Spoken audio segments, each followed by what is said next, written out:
West side, I'm triple gold.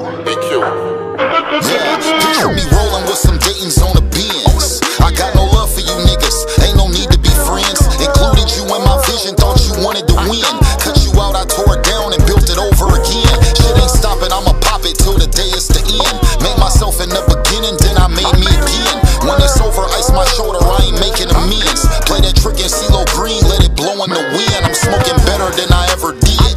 Gas prices just dropped, guess who got it in? Come get a fill up while the price right. In the dark, I'm shining like a night light. Cutting snow cap, the weed whiter than ice spice. Like Mike, what I say when they ask how I'm trying to ball. Y'all thinking Calvin Cambridge, but I went bald and all.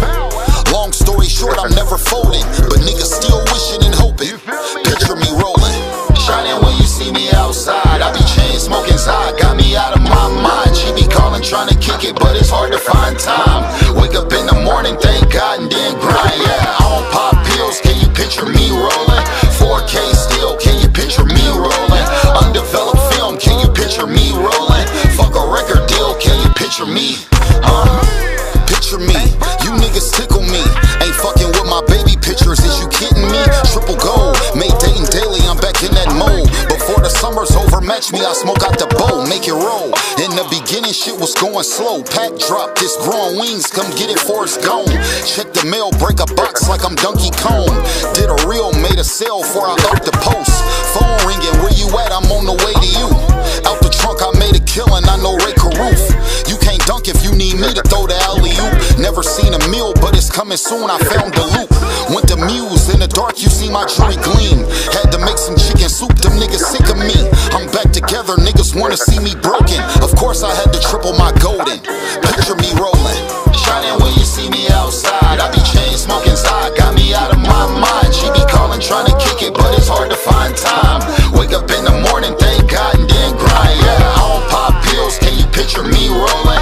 4K still, can you picture me rolling? Undeveloped film, can you picture me rolling? Fuck a record deal, can you picture me? West side, I'm so motherfucking triple gold.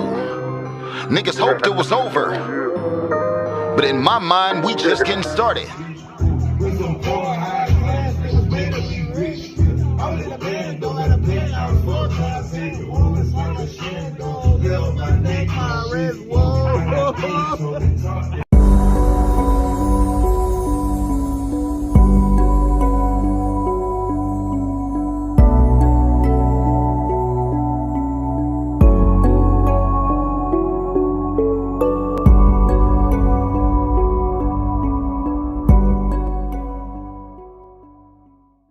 Oscar Mike Radio is a proud podcast partner of Wreaths Across America Radio, heard every Thursday at 11 a.m. and Sunday at 8 a.m. Eastern.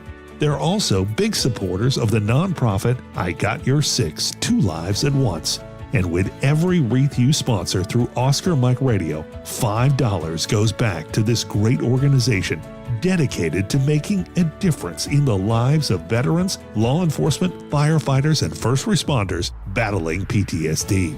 Two Lives at Once pairs these brave men and women together with dogs rescued from kill shelters. In this way, two lives are saved at the same time by saving each other. Donate now.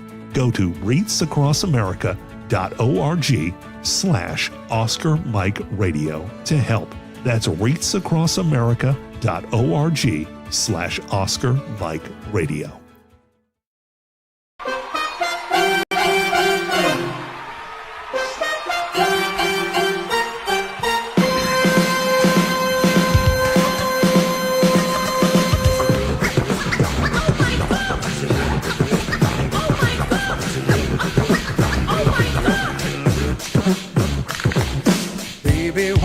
Met you, there was peace unknown. I set out to get you with a fine-tooth comb. I was soft inside. There was something going on.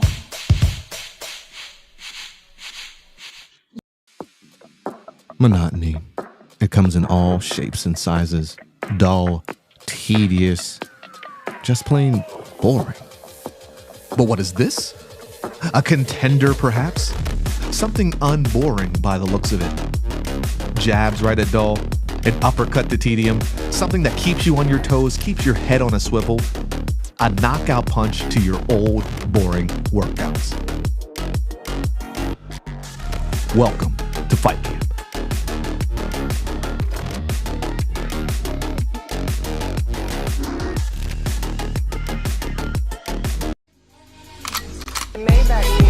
Can anybody out there hear me? Hear me? 'Cause I just wanna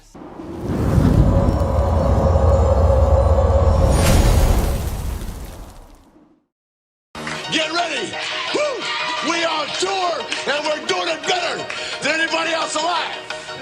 Now, Buddy Landell, it's so hard for me to sit back here in this studio looking at a guy out here hollering my name when last year I spent more money on spit liquor. Every bar's holy, straight divinity. Great stability with ancient wizardry.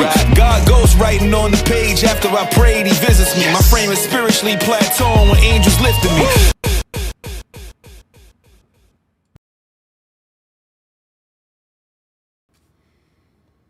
Welcome to Turnbuckles and Spilt Liquor Podcast. I'm your host, Lito, with my co-host, Sinista1. And we got another special guest today, CEO of NCW Northeast Championship Wrestling, our man John Casey. What's up with you today? Not too much, fellas. Thanks for having me back. Yes, sir. Now, you know when John come on, something's going on, right? Something's happening. First and foremost, I always want to check in, with my guys and see how everybody doing. So, John, if you had to put your mental wellness on a scale today, but 1 to 10, what would you say you are today? Ooh, no. Let's call it a 6. We'll go with a 6. I think that's fair. Okay, cool. Hopefully by the end of the pod, you'll be a 7, maybe. I don't know. Yeah, maybe. And what about you, Sinister? How you doing today? I'm good. I'm at an 8. I'm at an 8. I'm real good. Busy at work. Busy, overall happy. So I'm at an 8 today. You're an 8 today. Okay. Word, cool. I teeter around a 6, 7. Probably 7.5, 8 today. Maybe somewhere around there. Just a little tired. Brain is tired from learning a whole bunch of stuff in my new career. So it's just, you know how work goes. You got to come home and then you got to decompress and all of that good stuff. So glad to have you on today, John. So what you got going on? Well, in about we got 4 days left before we hit up our 2025 season kickoff for Northeast Championship Wrestling Friday night in Dedham. Starting off our 28th year. 28 years. Wow. Yeah, it's crazy. That's why I'm an old man now, but or I feel like an old man. But yeah, so I mean that's in addition to my full-time day job, this is also my full-time night job. So, the job never stops. The work never stops. Right. That is so crazy. So 28 years is a long time. What type of preparation are you doing for this particular show? So I think I mentioned this the last time I was on, but NCW, we definitely we don't run yearly. We take a little bit of a winter hiatus. We usually run through November, December, try to avoid that New England snow, that temperamental weather, and we try to come back a little bit stronger into the springtime. Usually March, we roll back in. So during that off time, that's really kind of like my little Christmas vacation, my little holiday. Try to do some trips, try to do some vacationing. Right. I had recovered from my broken arm last year, so did a little bit of traveling during my off season, and then coming back at the end of January, that's kind of when preparation really starts. Okay. we already hammer in our upcoming events for the year. So our talent knows our dates. We promote them out to our social medias and to our website. And then we just start that promotional push. That more or less involves me, boots on the ground, going to local businesses in the local towns and surrounding areas, putting up posters. That's the old fashioned way of doing things, but I'll tell you what, it's tried and true. Yeah. It is still the best way to get word out to the community. And it's also good conversation starters. I throw my NCW hoodie on and I go out there and I'm putting up posters. People, hey, what's that? What, you get some talking, you get talking to people. Right. I'll drop off some complimentary tickets to some of our local businesses. That way, fans can go and grab a couple of free tickets. And then we have the social media push. We have the press releases, the Facebook, Instagram, Twitter, or X, or whatever it is nowadays. Yeah, whatever they want to call it. Who knows what that's called now? We actually have a Felicia's in the chat. She says she's around a 6.75 for mental health. Nice. Okay. With a laughing emoji. Well, hopefully, Felicia, by the time this is over with, hopefully, you are at least a 7.5. That's what this is about anyway. We get on here, we get to talk to each other, and then whatever life has thrown at us, we get a chance to take a break from that for a minute. So, yeah. Now, do you have any overlapping storylines from 2024 that are carrying over into 2025? Oh man, do we? Absolutely. Ever since we started doing the seasons, I'm a big fan of cliffhangers, of things to come. Our talent, everybody's very collaborative, and we always love seasons. And it doesn't really happen in today's world with WWE because their machine never stops. You have WrestleMania and Monday Night Raw is the next night, and you're already on to the next pay-per-view. So there's no real chance to kind of let yourself breathe. So we try to make our last event of the year the WrestleMania of our shows. It's the big blowout, big title matches, big title changes. And the end of last year, we were telling a story. I think we had mentioned it the last time we were on here. Right Stuff Stephen Lust had to forfeit his New England title. He had already won our big city rumble, along with the cold hard truth Johnny Pierce, to kind of get them into that title match at WrestleFest. But Lust was injured. Lust was out. So Johnny Pierce and Mike Montero, they had a hell of a match at WrestleFest. They were going at it for that NCW title. And Stephen Lust showed his ass up there in the main event, not cleared to compete, and not medically cleared, in his street clothes, and entered himself into that match. And despite he was not actually cleared to wrestle until January. That is not a storyline. That is a straight up real life truth. Oh, that shit. So he took it upon himself to put it. Okay. He did not want to. He already had to give up his New England title. He did not want to lose the chance to get back that heavyweight title. And he showed up during that match. He wrecked everybody. And I would say, by the skin of his teeth, he pinned both guys, Mike Montero and Johnny Pierce, and he won that heavyweight title. That was the last moment of our year.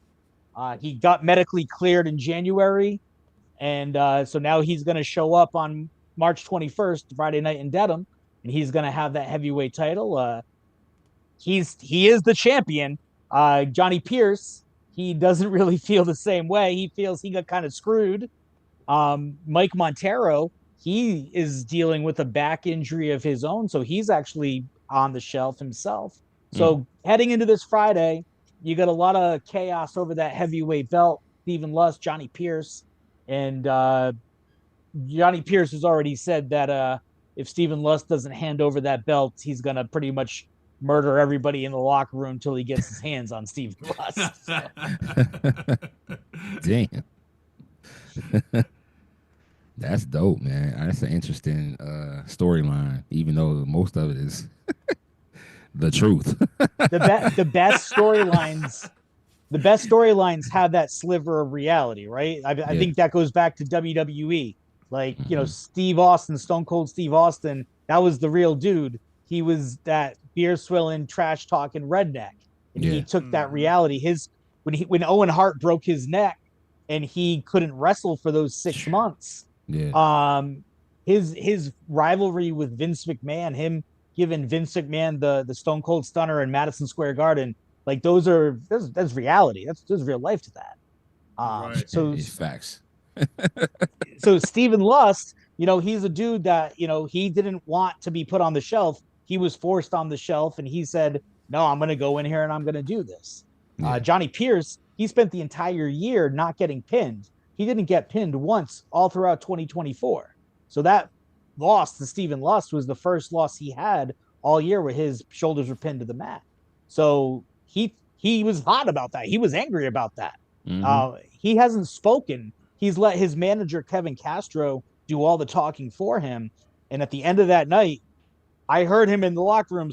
He was screaming. He was swearing. He was the loudest I had seen him in 12 months. So going into Friday, I love that little bit of reality to it where these guys, they're real people. They're hard workers. They're hard talent.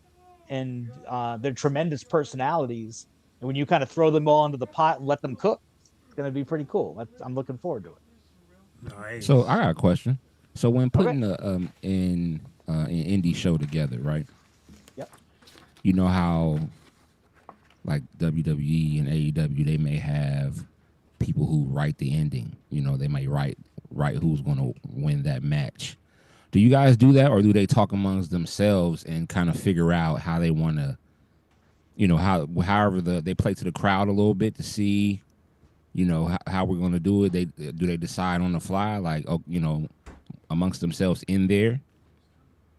So, I mean, I guess, not to lift the veil too much, but I mean, I would say in NCW specifically, the stories have to go through me. The matches have to go through me. Okay. But a guy like Johnny Pierce, who was notoriously, I guess, considered a heel, he's the bad guy. he's the villain of the piece. But there is a large percentage of our Dedham wrestling fans that love that guy. They cheer for him every single show. Stephen Lust, for the majority of his NCW career, he's been a heel. He's been a bad guy himself. And he's recently kind of turned to the side of getting the cheers from the fans and things like that.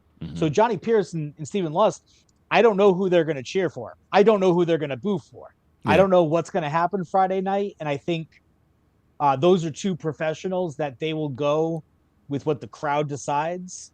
And they'll be able to kind of tell that story to make it interesting. And then I'm in the back. I'm behind the curtains. I'm watching on my video screen and seeing what's going on. I'm worried about getting the next match out there. But if I see a reaction, if I see the crowd react a certain way to what they're doing in the ring, I know, okay, we got to go. We got to explore that. We got to see what they do next. Gotcha. Okay. Yeah, that's interesting. I was just wondering, you know what I mean? Not to, like you said, unveil the, the secrets and everything. Yeah, no, absolutely. Because I know when we did our backyard wrestling, like we didn't write anything. It was, oh, you can't continue? No. So, I won then. We started backyard wrestling. I was 14. That was when NCW started. And, it was roughly the same. We were a little more tongue in cheek. And even back then, NCW, we've always been of the mind that, like, wrestling's kind of silly, right? You got grown adults in spandex fighting around in a wrestling ring, some of them in bright colors, some of them, these larger than life personalities. There's something very silly about wrestling. But, for all of us that grew up watching wrestling, there's something larger than life about it that, like, it hooks you in. And, like, as long as what you do and you take it seriously, you can be as silly as you want to be. I can know how ridiculous it is. I know how funny it kind of seems. Even I tell my coworkers, I work for a giant bank, a big corporation during the day. And I say, oh, sorry, I got to go to wrestling this weekend. And they're like, wrestling? Yeah. Like, yeah, wrestling. It's People do that to me too, and it's so crazy because I have a friend that, I tell him like, yeah, he may call or something. I'm watching wrestling. Oh, you watching the guys with the panties on? I'm like, oh, that's the way you feel. Like you didn't grow up watching wrestling at one point. When I found out it was fake, I stopped watching. I said, listen, if I slam you on the ground right now, it's gonna hurt. If I slam you outside in the grass, it's gonna hurt. And depending on if I jump off of something and I land an elbow, it's gonna hurt. If I go to the movies and watch Avengers Endgame, I'm not sitting there, and when Captain America's fighting Thanos, I'm not like, man, that looks so fake. Yeah. Or like, exactly. oh, I can see the green screen. No, I'm caught up in the emotion of the moment, and I'm enjoying the hell out of that movie.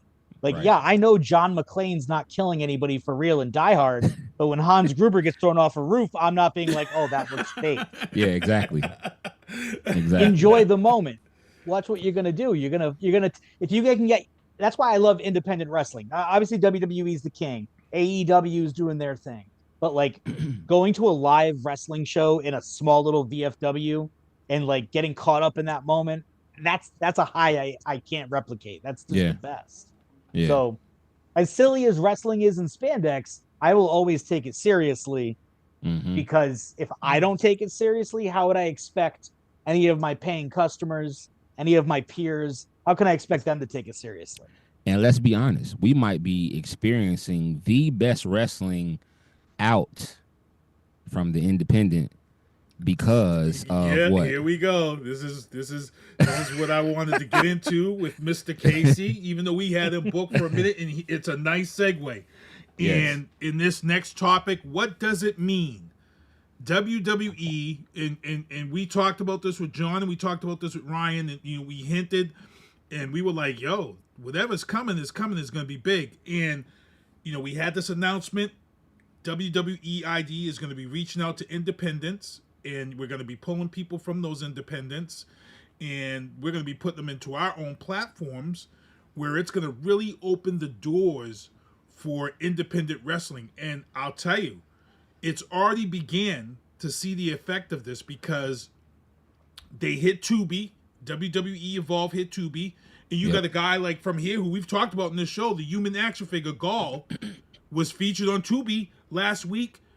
This guy's from the New England area. These are indies, and even though it's independent type wrestling, but it's on this WWE platform.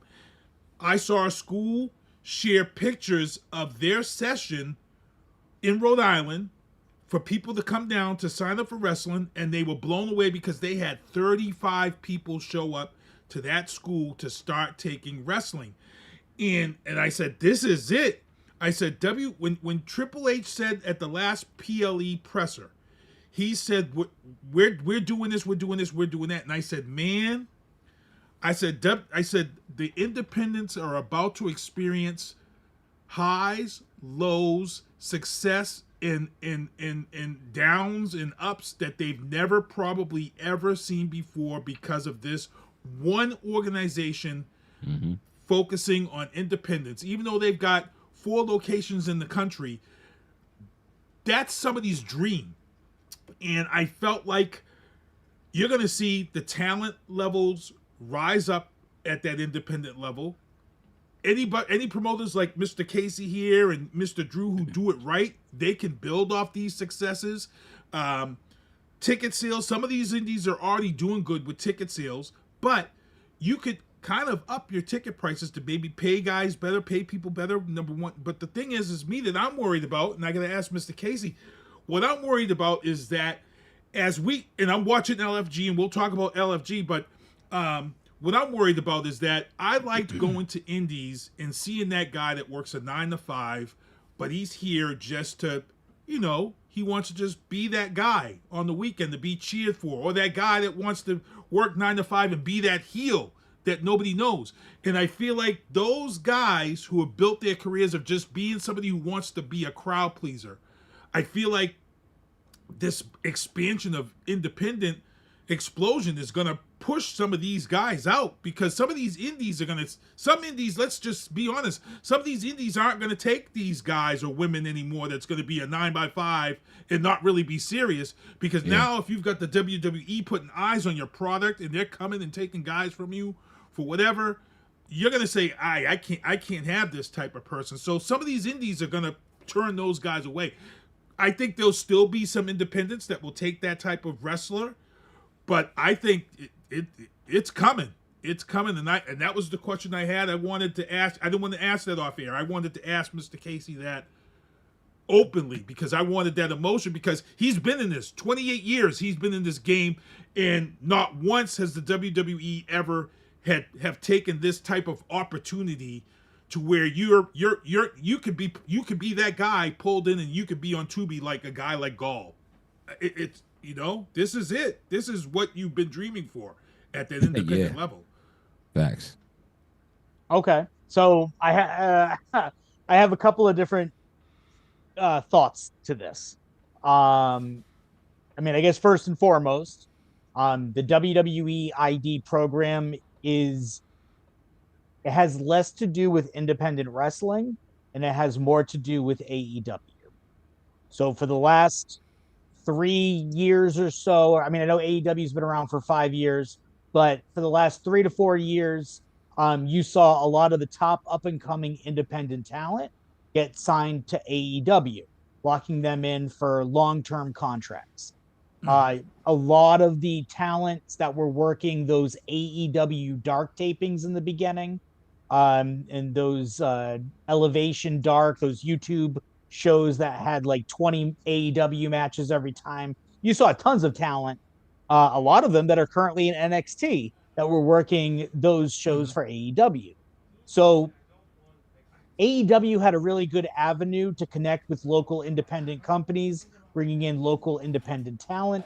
And then you saw, a lot of these guys that rising up that came from like Pro Wrestling Guerrilla and other companies, Creator Pro Wrestling, which was where MJF came from. These are these guys that are coming from these high level independents, and they're getting locked into AEW. So I think WWE saw that, and while they had a worldwide and fantastic training facility in NXT, where did they come from before NXT? The independents. So they had to try to find a way to stop allowing all this talent to go to AEW, and they needed a way to funnel some of those independent talents into the WWE umbrella and kind of create like a recruiting program to get them to the level where they need to be.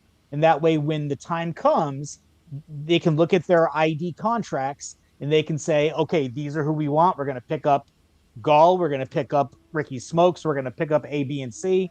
And they're going to be signed to an NXT deal. They're going to be going to developmental. They're going to be learning. In the meantime, they get to have these talents do these independent shows with an ID banner. They get to now have Evolve, which is a continuation of the original Evolve, which was an indie company in itself. I'm sure on that debut episode, they were showing highlights and clips of Evolve's past that had guys like Gunther and others that got their start there. Anthony Green, who's a tremendous New England talent. Josh Briggs, who's currently in NXT. These are guys that were in Evolve. And so in this new version of Evolve, they are using these WWE ID talents to kind of get a chance to give them some television exposure. So I guess the first part of my question to that is it's AEW. That's the reason why this exists. And I don't think that's a bad thing in theory. To your point about independent companies that would be booking these ID talents and perhaps pushing out some of these, I don't mean to be disrespectful in this term, weekend warriors or, part-time wrestlers that have a life. Sometimes it's because I have a family. I have 3 kids. I can't commit to exploring this world of pro wrestling. Like in NCW, Riot Kellen Thomas. Kellen Thomas, to this day, is one of the greatest pro wrestlers I've seen in New England, and that goes into the entire country. And he's fantastic. And he started wrestling in 2002. going into like 2005, 2006, this guy could have been into Ring of Honor. He could have gone anywhere. The world was his oyster, but he had a family. So he stepped away from wrestling. He took care of his family, and he didn't come back into wrestling until a few years later. And unfortunately, the wrestling scene had already exploded by the time he came back. So while he still is a tremendous, tremendous wrestler, he didn't get the opportunities he should have because he chose family, and that's okay. Yeah. He's still an amazing wrestler. He's still a guy that you can go to a local show and watch him, and you're like, damn, he's good. Yeah. And I still feel that way. He is my favorite wrestler to watch in pro wrestling, and he wrestles right at the Dedham VFW. Would I have loved to see him get like an ID contract or get an opportunity like that? Yeah, but I mean, I don't want to say that time has passed, but his priorities are surely different. He's okay being that wrestler that works those weekends and goes back to his real life after. So there's always going to be a home for places like that. And as far as independent companies in New England, do you know that there's over 50 wrestling companies in New England? Yeah, it's amazing. Yeah, really? It's crazy. There are over 50 between the tip of Vermont down to Connecticut. There are 50 wrestling companies. Wow. It's a lot. And so based on that, you know, that piece of the pie, it's very small because even like Ryan Drew runs events in Brockton, Massachusetts. NCW runs shows in Dedham, Massachusetts. Those aren't incredibly far from one another, but we work within our own demographic in our towns, and we have our local fans that come see NCW, and then you have those local fans that come see Ryan Drew. Now, to the hardcore fans, now we're really splitting up that demographic because those hardcore independent wrestling fans have to choose between one or the other when we run on the same nights. And that sucks. There's only so many weekends in a month, and there's 50 wrestling companies. So it's tough to just like kind of narrow that down. Right. But, you know, I think that because there's so many wrestling companies, there will always be plenty of opportunities for all the different wrestlers, whether they're WWE ID, whether they are indie talent that's working Ring of Honor and have the potential to go to Ring of Honor for AEW, or if they just want to continue being those weekend warriors that are doing their thing to the local circuit. I think there's always going to be a place. I'm glad to hear that, because that was my worry. That was my worry, that those would be the guys that took. Well, I mean, like in this area, we have a lot of places, but I mean, in the smaller areas where they don't have as many promotions. But I'm glad to hear that. I'm glad to hear that because that was my biggest worry. But you know, it is. There's a lot of talk. You know, I don't think I've heard the word indie mentioned as much as you do now on a Raw or a SmackDown. I mean, the word is being thrown around quite a bit. Even on LFG, you know, I watch LFG and we'll be talking about that, but it's nice to see it. It's nice to see you guys getting that attention from AEW and WWE that you've deserved. I think it's you guys have always been this behind the scenes feeder system, but never really got the credit that you guys deserve. And now it's nice to see you guys getting it. So I applaud that. Yeah, it is awesome. Like, I mean, Vince McMahon leaving WWE and the emergence of what WWE is now today under the TKO ownership, they are not afraid to admit that pro wrestling exists outside of the WWE bubble. So that has made a big difference in acknowledgement of that. Listen, NCW, I've always called ourselves like a mom and pop shop wrestling company. I don't have a giant budget. I don't have the ability to bring in big names or things like that. But, you know, Carmelo Hayes, again, he's a former NCW guy. He's a former NCW New England champion, and he's currently on SmackDown wrestling Randy Orton. That's amazing. Yeah. That's fantastic. Gall in Evolve, Ricky Smokes from Swipe Right. Ricky Smokes is a former NCW tag team champion. These are guys that wrestled for NCW a couple of years ago, and they're continuing to move themselves up the ladder, and those guys are future WWE superstars, I have no doubt. So I'm always happy that NCW has been kind of a place for people to kind of break bread and get their feet wet before they move on to the next stage. I don't know how Kevin feels about. For me, I feel like if you saw this guy come up through the ranks and then go to that point, and then that guy comes back to show some love, I find that to be more benefiting to me. I don't know about you, Kevin, but I think seeing the guy come up through and then make it and then come back versus, having the star come, I find that bigger to me. I don't know about you, Kevin. I think, I feel the same way. I mean, to be honest, that's what you're supposed to do. That's what you should do. It would be dope if Carmelo came back just to, put some eyes on NCW. This is where I started. You know what I'm saying? This is where I got my start. And I became champion, and that would be dope. It would be awesome. It would be awesome. But the realities of it, I'm also like, whenever I speak, I don't really speak to a lot of these guys everyday life nowadays, but even the last time I spoke to Carmelo, like, he was always very appreciative of the time he spent in NCW. It's a very small snapshot. He was in NCW from 2014 to 2017. So like it was just a couple years, and he got a lot in there. He was training with the New England Pro Wrestling Academy.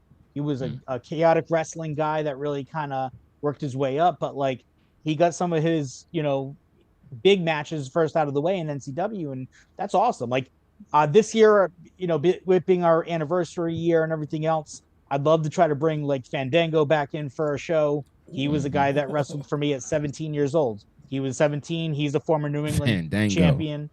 He's a former tag team champion in NCW. So I'd love to try to get him down to Rhode Island or Massachusetts for a show to kind of, bring it all back full circle. That'd be awesome. Who knows? Maybe it will. We got try to get some surprises up our sleeves this year. That's nice. That's dope right there. So 28 years. Yep. This Friday. So let everyone know. So how can they attend? Oh, also, I need to get a hoodie from you, bro. Yeah, I can hook you up. Absolutely. I gotta get one, man. Seriously. And do you know like the I'm in Ohio, and I don't know all of the places around here even that have local wrestling, because it seems like it's few and far in between in Ohio. You give me a day, I'll find you at least a handful of wrestling companies that you can, I don't know, driving wise, whatever else, but within an hour away, you can probably find you something. Okay. That's cool, the beauty of independent wrestling, and especially in today's day and age. Like again, I'm 42, so when I was really getting into indie wrestling before everything started, I was a tape trader. I worked for RF Video, and I did tape tradings, and I sent VHS copies to people all over the country. Did mail order, talking to people on the very early days of the internet, like on these message boards. Like, so I did all that stuff here. Like, I love technology now. You got a click of the finger and you can find anything you need to find. You got YouTube for everything. You can put that call out to whoever you want. Like, we got to give me the best wrestling companies within 100 miles of Ohio. Like, I love it. Technology has connected everybody. Like, there's bad. Social media is bad for a lot of things, but there's also a lot of good for it too, of bringing people together. Dell's in the chat. He says, "What's up, fellas?" Dell, what's up, brother? From Bury the Booking Podcast. Love when another Bury podcast the coming Booking in Podcast. Support the show. Hey, Dell, if you can. Dell, we got a good guest on here, John Casey.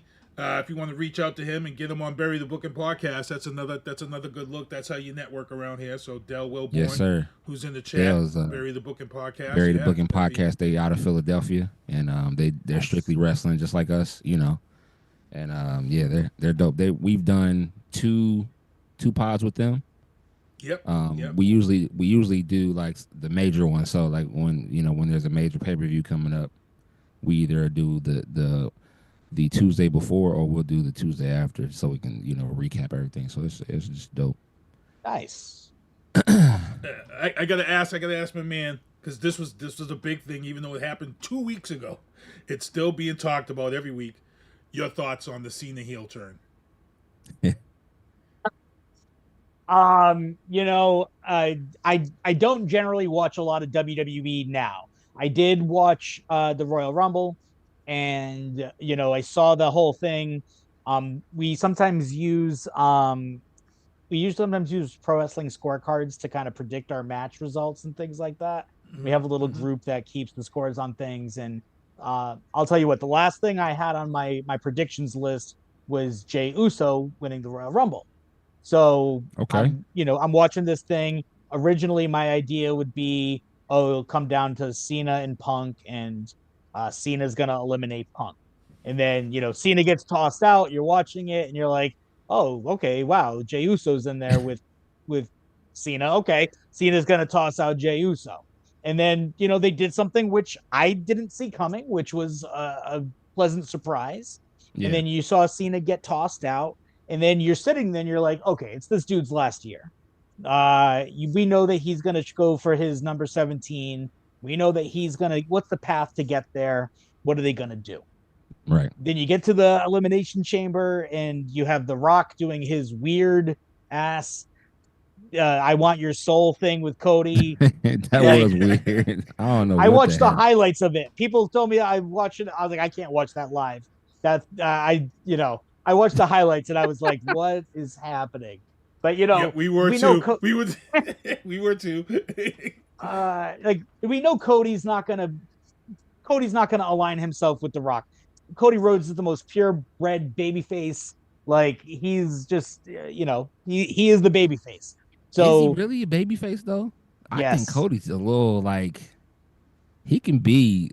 I think he is kind of like one of those wrestlers that he can be a babyface one night and then the next night he can be a heel.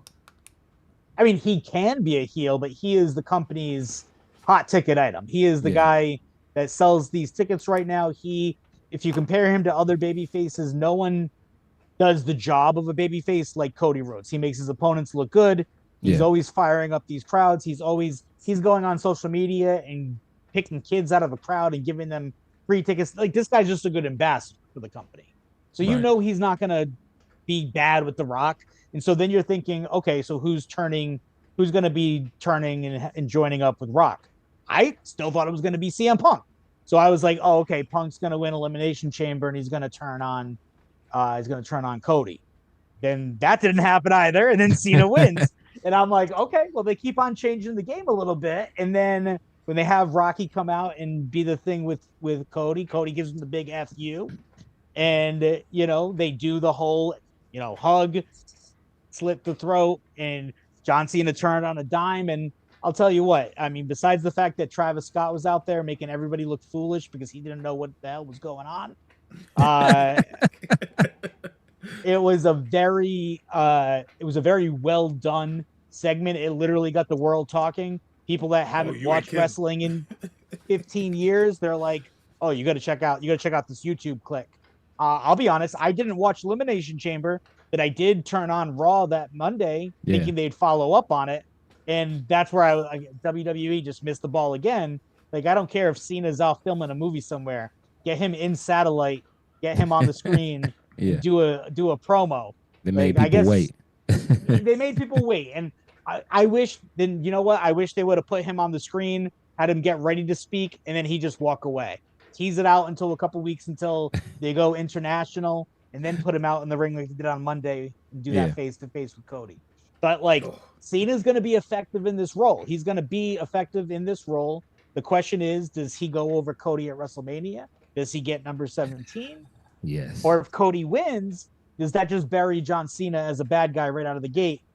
And, there's nowhere else to go. I don't know. Cena goes over. I think Cena goes over at this point. I think he has to go over.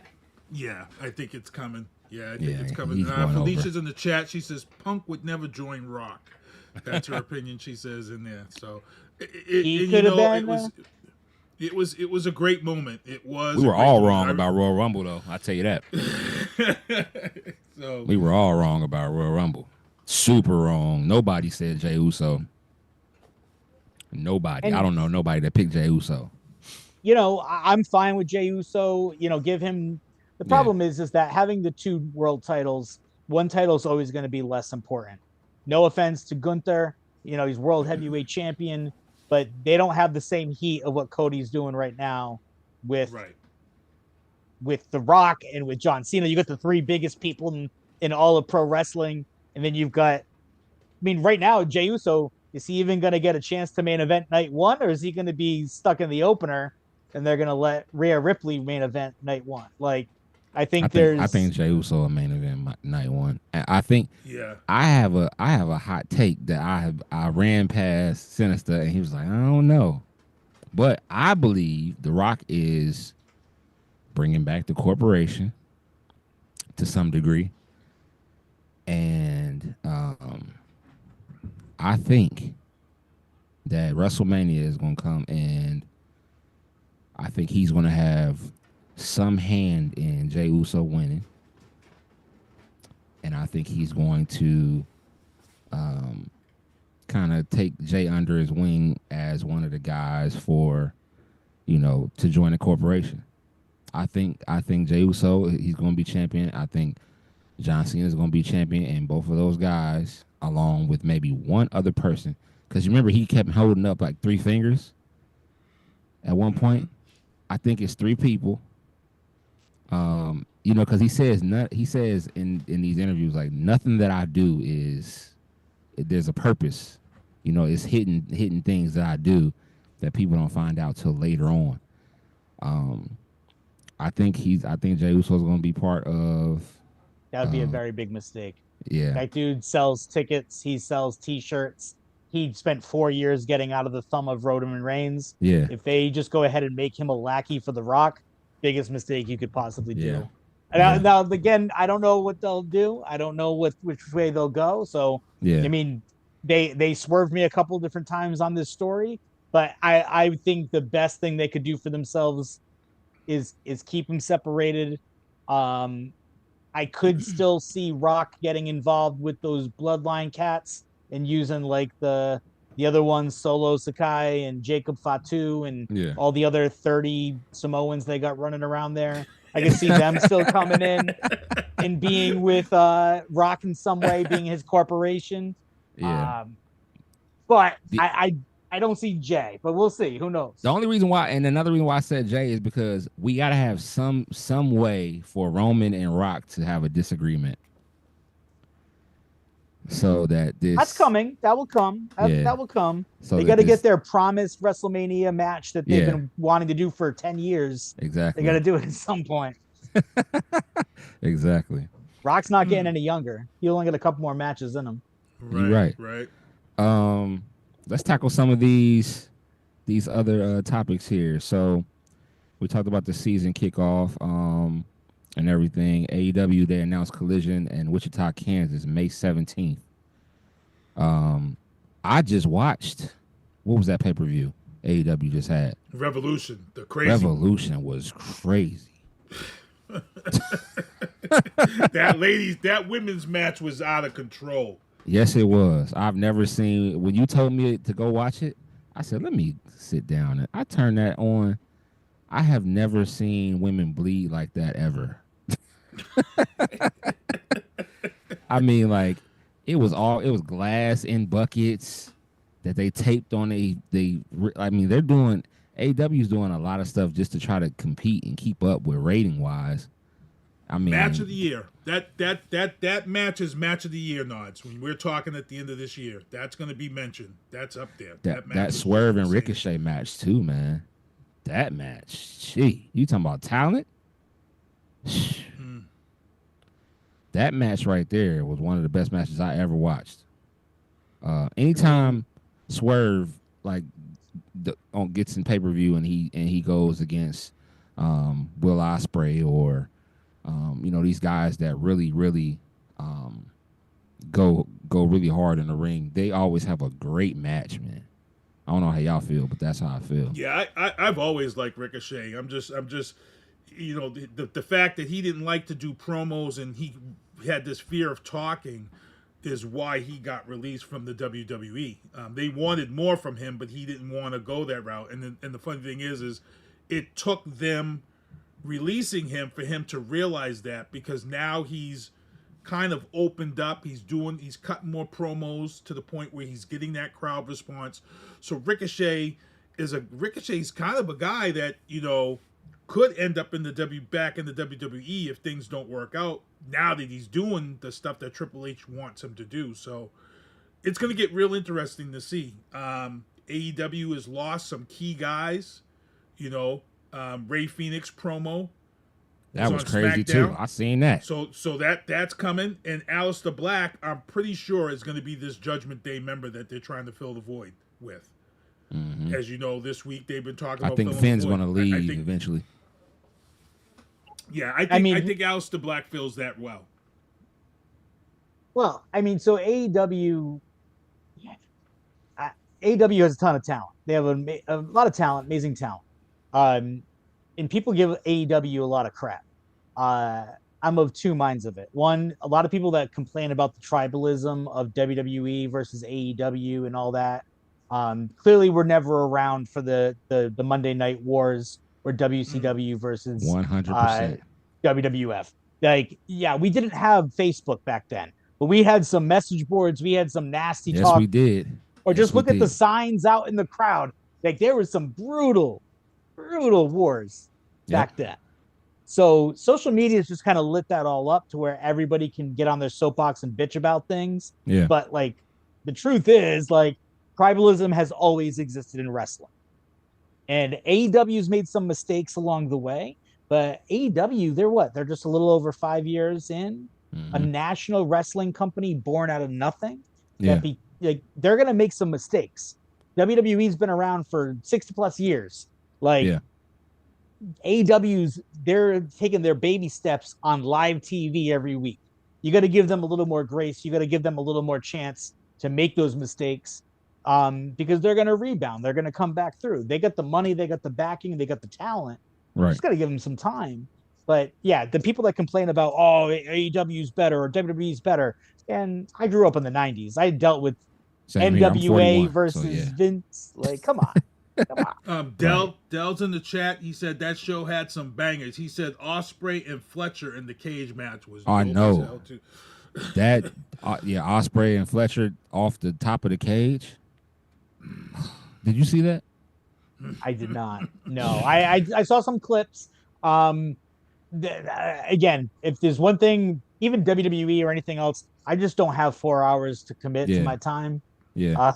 I love watching some highlight clips and stuff like that. And actually, now that AEW does their streaming on Max, it's given me the ability to kind of watch some of their stuff a little bit more. So I'm very excited to check it out when I have the time.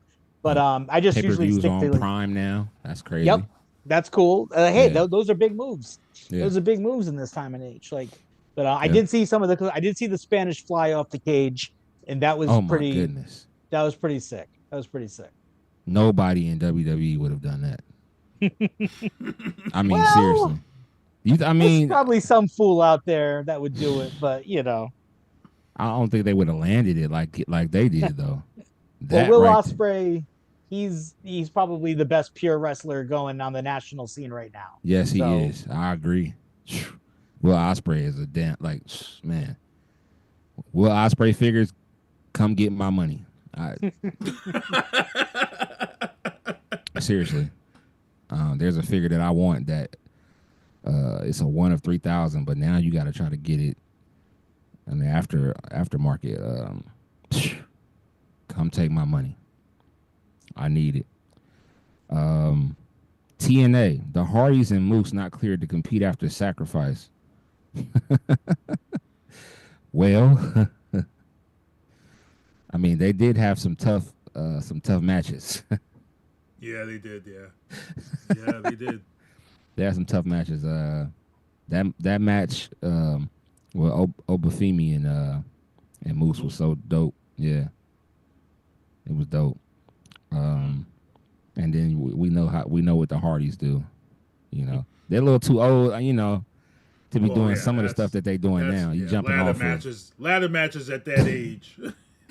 Yeah, you are really hurting yourself. You're gonna feel that. Definitely gonna feel it. TNA looking to secure a bigger TV deal. Where would they go though? What do you think? Well, with the WWE acquisition behind them, I think there's a push for them to get. I mean, WWE is taking everything up. So where does TNA go? I mean, you got That's what I'm saying. Evolve. You got Evolve on Tubi. You've got. You add them to Netflix, maybe. No, I can't see TNA on Netflix. No, maybe Hulu. Maybe Hulu. Maybe.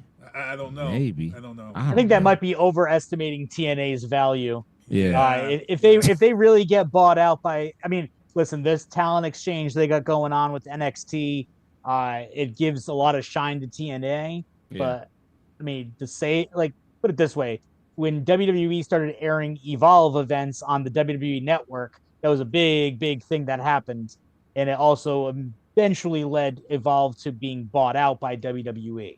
So I would definitely say that this talent exchange could be a precursor to TNA just getting swallowed up whole and eventually bought out by WWE. And they might not even need to do another TV show. They just might be throwing them all into the NXT pool when it's all said and done. You're right. But you're right about that. Yeah, they could do that. That's true. That is true. WWE update. LFG. I seen. So in regards to LFG, the promos with CM Punk. Did you enjoy that, Sinister? Did you watch that? Yeah, you know what? That's one of the most horrible things that they have, other than my pick from day one. My pick is the kid is killing it. Shiloh Hill is my. I can't get invested in it like that, bro. I try. I like Shiloh Hill. The asshole of the show got injured at an indie event, so he hasn't been on the show. He disrespected Undertaker. He disrespected Bubba Ray twice. Yeah, I felt that's like not Karma was in there. The interesting question I have for you is, I watched it this week, and I had a question for you because you're a married man. Yeah. And there was an incident on the show where, as we all know, Undertaker is one of the coaches, and all the coaches are competing against each other to win this title and have their guys get their contract. So during the episode, his wife shows up, Michelle McCool, without saying anything. He didn't know. She shows up out the blue, and he's like, "Oh, babe, why are you here?" And she's like, "Oh, Mickey called me to help her with one of her wrestlers." And you could tell Undertaker was a little upset because this is a competition. Mickey James is a competition against him, and Mickey calls her in to help train one of her wrestlers get over. And Undertaker's like, "Oh, okay, well, that's gonna," off camera he says that's gonna come back to haunt. But he was a little upset, and my question is to you, your wife and you are in this business, and would you have been upset? Because I feel like my opinion is, I feel like Michelle McCool should have said to Mickey James, "Hey, I'm honored that you would ask me to come out and train this wrestler, but my husband's competing against you in this competition. I can't." And I felt like that's what Michelle McCool should have done. Maybe I'm different. I don't know. But that's what I felt. But I think Undertaker had a right to feel some type of way that his wife came in and didn't say nothing to him and train. You're a married guy. How would you feel? If he felt like that, right? Why didn't he just have her come in and train the women that's underneath him? I mean, you know what I mean? Because I don't think he knew that was an option. I think that's Undertaker not knowing that's an option. I mean, to me, so me and my wife are competitive anyway. To some degree. So if we were in the business and she came in and trained somebody, I'll be like, "Oh, okay. I'm gonna make sure that my girl beats your girl." Okay. I'm gonna make sure I would be like, "I didn't even know we could place a quick phone call. Let me make a phone call." And I would have called somebody. Lita. I'd have called Lita. I would call Lita, somebody, you know what I'm saying? Trish Stratus. I'd have called somebody and got them in there. But I wouldn't have felt slighted to that degree because, like I said, I mean, Undertaker, you were still more successful. I mean, you're the most successful person on that panel. I mean, it don't matter who they bring in and train. Anyone who's able to come up underneath you and get anything that you are able to give them, they're gonna. And if they grasp it and they receive it and they take it the right way, they'll be successful. So, even the the woman that he has, that's training underneath him. So, I don't feel like he should have won. I like the show. It's a good show. We don't want to keep it real, but it's an ego kind of thing. You know what I'm saying? Because it's like, now my wife is now. So if this girl comes in and is successful, and the girl that I got isn't successful, they're gonna look at me like, oh, I can't I can't train women, but my wife can.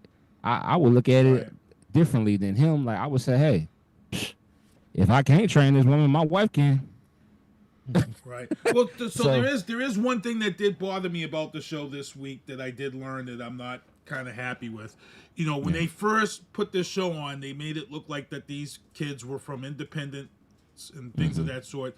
And now is where 4 episodes in, you've got one kid who is dating what's her name from WWE, and then there's another guy. His girlfriend is also in the WWE.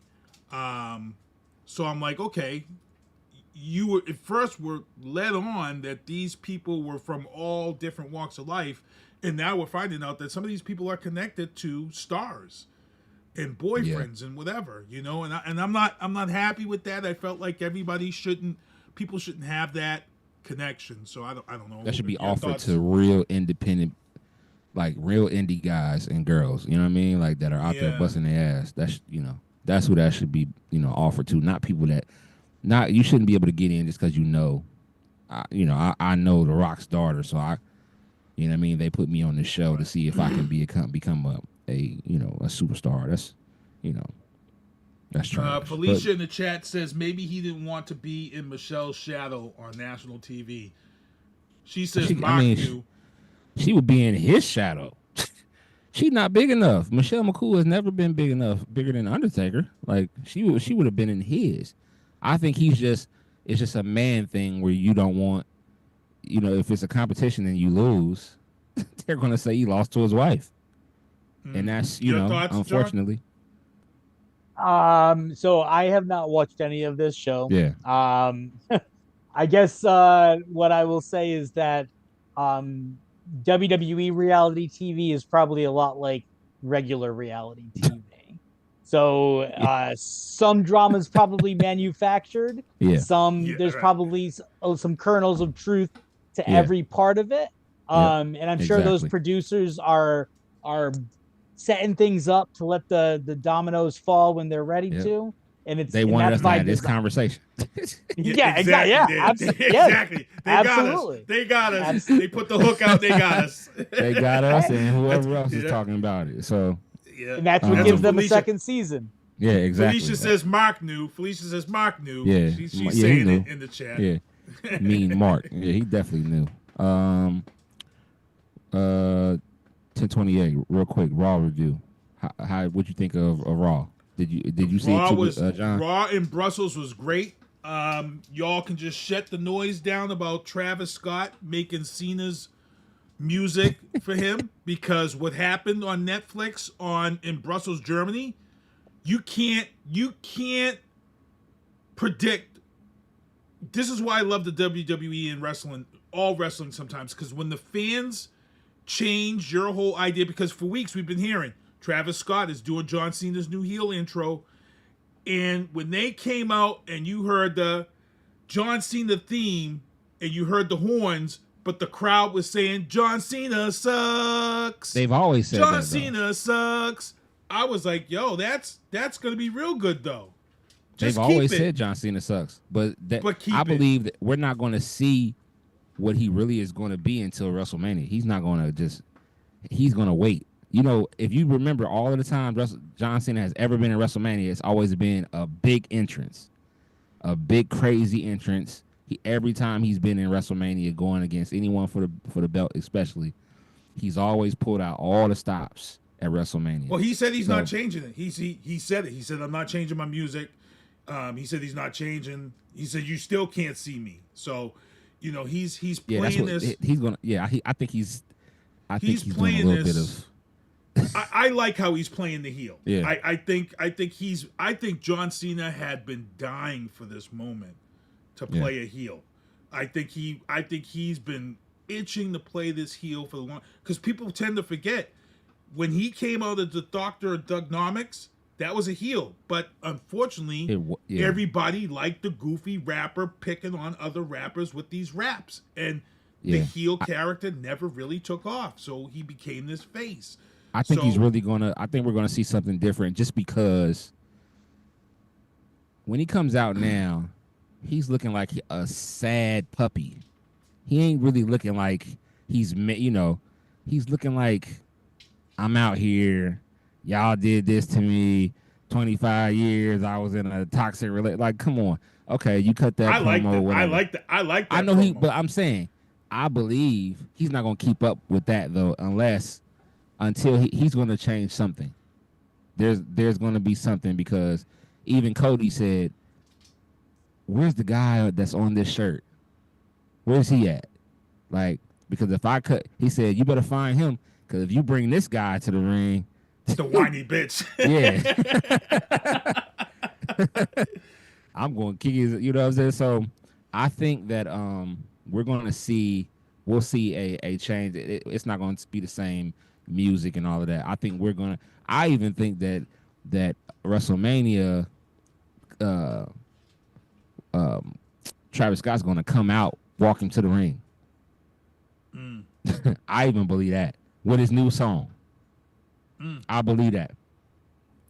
I think so. Lastly, the Penta match was real good too with I seen Kaiser. That. Ludwig, he was kind of I mean, Ludwig didn't sell like I thought he would on some of those. Like he did that move, and he landed on that chair, and he didn't even really sell it. Well, I think they thought he was hurt, because the ref did come over and he did go down, and he did ask him if he was.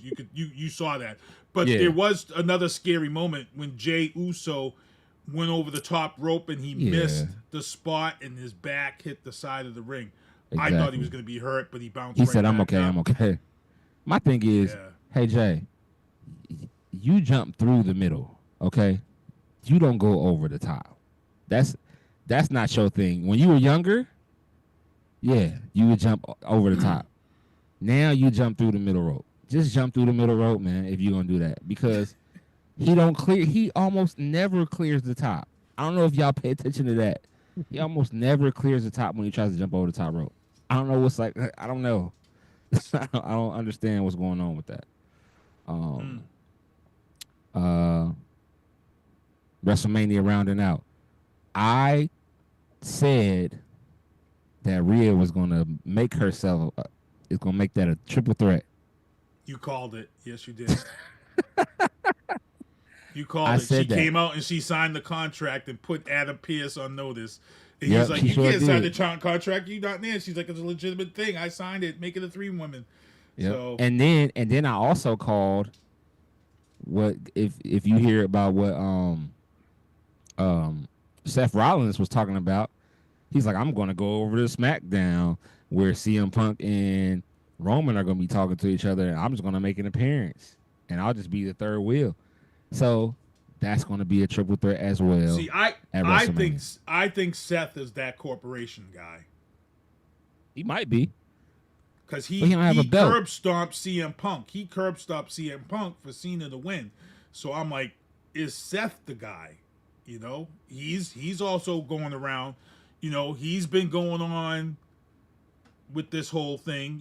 Burn it down. That's that's his motto. So I could see him being that corporation. I could see him being. He was Triple H's guy for a while. He was Triple H's guy for a while. Yeah. Seth Rollins fits into that. So yeah, you're right. They took and they said something about they're removing freaking from his name or something like that. I don't know what happened there, but the WWE had to move the freaking from the Seth Rollins name. I think that's going to be because you can't be Seth freaking Rollins in the corporation. Ooh. So you might be right. They might have taken that down for those reasons. Like, you know what I mean? Just to kind of throw us off, make it seem like it was something legal maybe. But you might be right on Seth. That'd be super dope. Yeah. Well, John, thanks for coming on with us tonight. Real quick, tell everybody how to, your social media, how to get in contact with you. How do we get a hoodie? I know I need one ASAP. And also, Friday, how they can get tickets and things of that nature. Yeah, absolutely. So Northeast Championship Wrestling, our website is thencw.com. So thencw.com. And you can get tickets right on there. We got some early bird tickets for like $12. We have VIP tickets for $20 where you can pick your own seat. You get some food and you get a trading card. You can get those tickets online now. And then if you want to join us at the door, it's only $15 at the door to enjoy the show. These nights do usually sell out. We run out of chairs. So if you wait to the last minute, you might be standing in the back near the bar, which isn't a bad thing either. I prefer that sometimes. Yeah. So that's thencw.com. You can check us out on Facebook, NCW Wrestling. We're all over the place on the socials. And if you can't make it to this Friday night, I hope you can make it out to a show this year. We got a lot of good stuff going. Yeah, there's 50 wrestling companies in New England. I like to say that I'm the 11th best wrestling company in New England. I think top 10 is way too much pressure, but I'll happy at a number 11. I think that works better. But yeah, check it out. Come on down. If you can't come to a show, you can check out our streaming site at ncwunlimited.com, and you can watch some of our events there too. Let's go, ncwunlimited.com. Yes, that's sir. What's up. Well, this was a great show. Make sure y'all hit John up on all of his social medias. Make sure y'all go follow him. Show up to this Friday. Get them tickets now. They will sell out. And hey, if you end up by the bar, at least you can get some chicken wings and something good to drink. Felicia's in the chat. Felicia says another great podcast. Thank you. Good to see you, John. Yes. Thank you, Felicia. So Felicia, if she can get the kids out the house, Felicia. Yeah, get the kids out. Yeah, check them out for sure. Absolutely, for sure, absolutely, definitely. Well, this is great. Well, I'm Lito, and that's my guy Sinista1 for John Casey. Yo, this is Turnbuckles and Spilled Liquor Podcast, and we are out. Hitting me in vantage points, so I can't abandon joints. Gotta grab the coins, pay me wickedly. Superman of Thor, who am I? Haters mimic me, and they fans cheer him on with their capabilities. Wow, double entendre, crazy lyrically. Had to read a page in Timothy to take it seriously. Cause I ain't scared, I ain't got no fear, baby, get with me. Open doors for the people, you can say it's chivalry. I drop bombs, it'll be a day in infamy. Mainly cause all my ops feeling painful instantly. Stay for sympathy, not me. Creating imagery that everybody you like I made a simile. Facts.